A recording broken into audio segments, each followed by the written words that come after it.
Some of us are calling Catholic churches shrines, basilicas, and cathedrals. But are they right? Before we begin, let's play a quick game. Look at this spectacular building. We have a towering Gothic masterpiece in the middle of New York City. And in Washington, D.C., we have a colossal, majestic monument. And in Atlanta, Georgia, we have the Sacred Heart of Jesus. One of these is a cathedral, one is a basilica, and the other is a national shrine. Which one is which? If you guessed that the massive, iconic stone church in New York is the cathedral, you're right. That's St. Patrick's Cathedral. But if you guessed the giant, majestic dome in Washington, D.C. is also a cathedral, you'd be completely wrong. That is actually the National Shrine of the Immaculate Conception. And yes, the Sacred Heart of Jesus is the Basilica. How can we tell if the church is a basilica? A basilica is an honorary VIP title granted by the Pope to churches of global historical, spiritual, or architectural significance.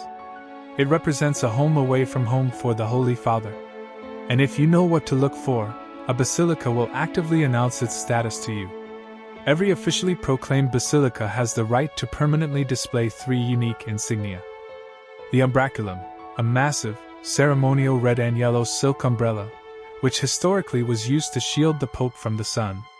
The tintinnabulum, a special liturgical bell on a staff, once used to alert crowds that the Pope was approaching. The papal keys, the official Vatican seal displayed on the doors or walls. If you walk into a church, even a small one, and spot a giant red and yellow umbrella standing near the altar, you are standing in a basilica. There are two types. 1. Major basilicas. There are only 4 major basilicas in the world, and all are in Rome. I'll talk later about those. 2.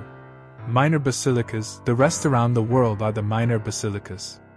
They are historically or architecturally significant churches worldwide elevated by papal decree. To most of us, words like church, cathedral, basilica, and shrine just sound like fancy interchangeable words for a really big, beautiful building. But they represent an ancient, highly specific code. Each title tells you a completely different story about who has authority in the building, what secrets are hidden in the walls, and what its true purpose is. Today, we are going on a coast-to-coast treasure hunt to crack that code. From the peaks of Colorado to the heart of the Midwest, we'll reveal the hidden clues of America's sacred spaces. By the end of this video, you will never look at these buildings the same way again. Now let's head west, right to the foot of the Rocky Mountains.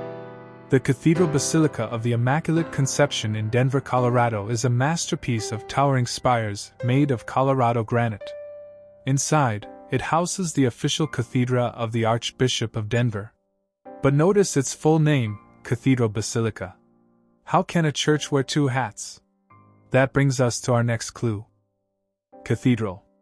Most people think cathedral is just an architectural style, something massive, built with stone arches and stained glass. But historically, a cathedral has absolutely nothing to do with size or design.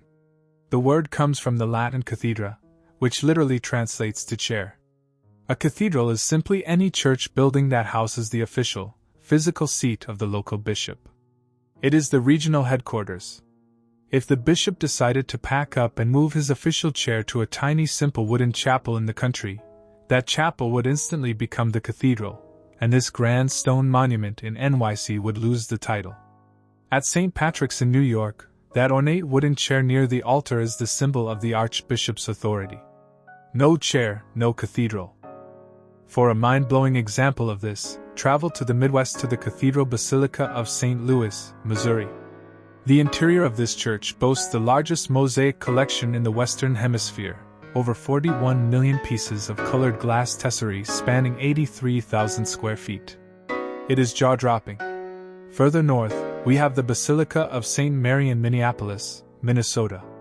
This was actually the very first church in the United States to be officially elevated to the rank of minor basilica by the Pope back in 1926.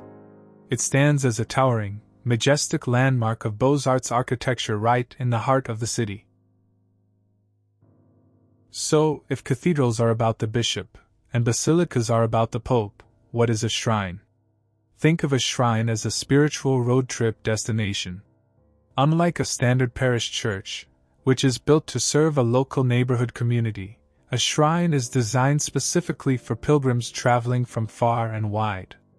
It is built to house a sacred object, like a holy relic of a saint, or to mark the exact site of a historic, miraculous event. On a massive scale, we return to the Basilica of the National Shrine of the Immaculate Conception in Washington, D.C. This is the largest Roman Catholic church in North America. It is a breathtaking labyrinth of dozens of individual chapels, each decorated by different cultures from all over the globe. It is not a cathedral. There is no bishop's chair here. It is a national monument of pilgrimage, built specifically for travelers. And far to the southeast, nestled in a quiet, moss-draped forest in St. Augustine, Florida, sits the National Shrine of Our Lady of La Leche. This tiny, rustic, ivy-covered stone chapel was established in 1609, making it the oldest Marian shrine in the United States. These places prove that a shrine's power isn't in its square footage, but in the journey of the pilgrims who seek them out. Now let's visit the Shrine of the Most Blessed Sacrament. Huntsville, Alabama. Founded by Mother Mary Angelica. It serves as a center of Eucharistic adoration and pilgrimage. Notable features include a nearly 8-foot-tall monstrance, a replica of the Lourdes Grotto, a life-sized nativity, and the Castle San Miguel, which houses a gift shop.